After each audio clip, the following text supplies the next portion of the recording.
अगदी हॉटेलसारखी भाज्यांना चव येते आणि रंगही खूप छान येतो बरं का।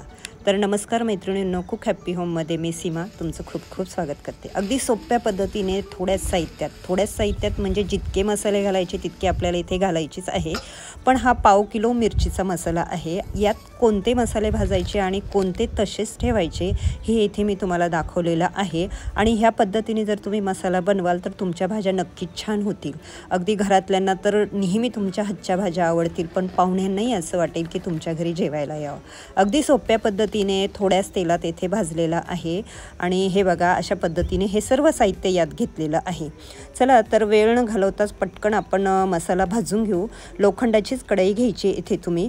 त्या कढईमध्ये 25 ते 30 ग्रॅम तेल अगोदर गरम करा आणि त्यामध्ये अगोदर हिंगाचा खडा आणि हळकुंड भाजून घ्या।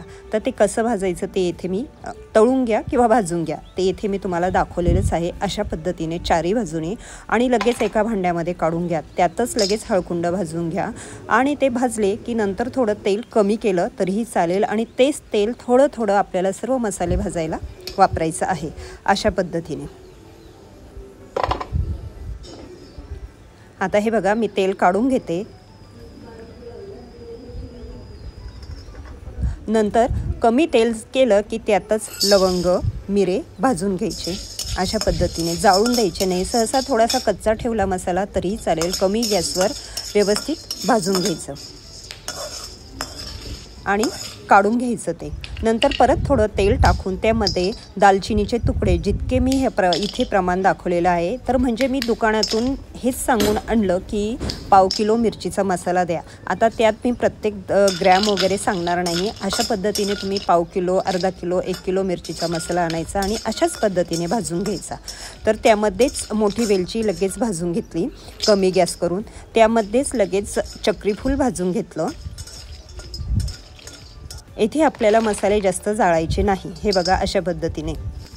आता त्यामध्ये जायपत्री भाजून घ्या, जाळू नका हं, कमी गॅसवरच थोडंच अगदीच असं समजा की 10 सेकंद 15 सेकंद त्यातच दगडफूल भाजून घ्या। तुम्ही वेगवेगळं भाजलं तरीही चालेल, पण मी सोप्या पद्धतीने इथे दाखवत आहे आणि मी नेहमी दरवर्षी असाच मसाला बनवते, व्यवस्थित होतो म्हणून मी दाखवत आहे।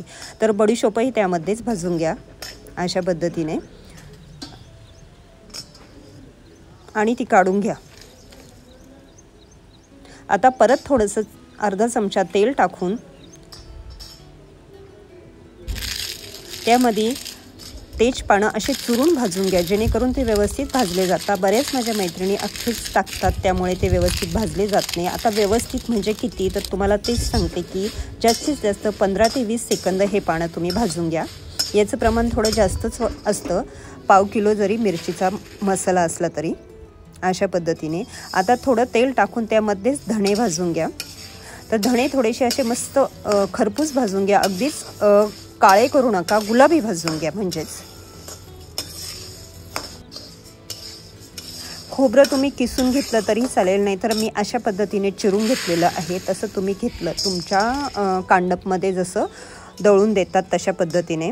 हे बघा मी आता ते सुद्धा मस्त असं गुलाबीसर भाजून घेतलेलं आहे, पण भाजल्यावर मी ते वेगळं ठेवणार आहे आणि ते भाजत आल्यावर लगेच त्यामध्ये मी खसखस टाकली, तीही व्यवस्थित भाजून घेतली थोडी गुलाबी रंग येऊस्तोवर आणि ते वेगळं काढून बाजूला ठेवलं, कारण ते मसाल्यात दळून देत नाही।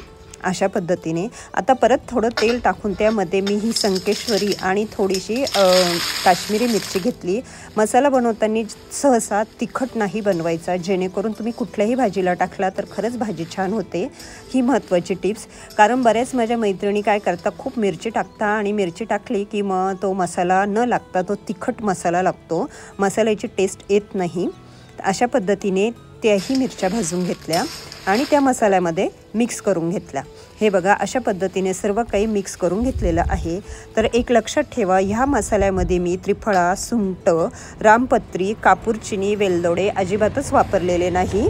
तर तुम्हीही ह्याच पद्धतीने बनवावा असं मला वाटतं, जेणेकरून मसाला खरंच छान होतो. ह्या अगोदर मी मसाल्याची छोटासा व्हिडिओ दाखवला, तो बघितला का बघा, म्हणजे आणखीन तुमच्या लक्षात येईल की मी का वापरला नाही. बघा कलरही किती छान आलेला आहे. तेव्हा मैत्रिणींनो, नक्की एकदा अशा पद्धतीने मसाला बनवून बघा. वर्ष दीड वर्ष जास्तही दिवस तो टिकतो आणि मस्तही लागतो. भाज्याही छान होता. मुळात म्हणजे मसाले भात खूपच टेस्टी होतो. टमाट्याची चटणीही या मसाल्यामुळे खूप छान होते आणि तुम्ही माझ्या रेसिपी बघतच असाल, त्यामुळे तुमच्या लक्षात येईलच की बघा कलर किती छान आलेला आहे. हाताला सुद्धा त्याचा कलर लागला आहे. तेव्हा मैत्रिणींनो, चांगले चांगले खा, मस्त राहा, माझे व्हिडिओ बघत राहा. मी पुन्हा येईल नवीन आणि अशा छान छान रेसिपी घेऊन. तेवढं पूर्ण मसाल्यात 1 किलो मसाला झाला.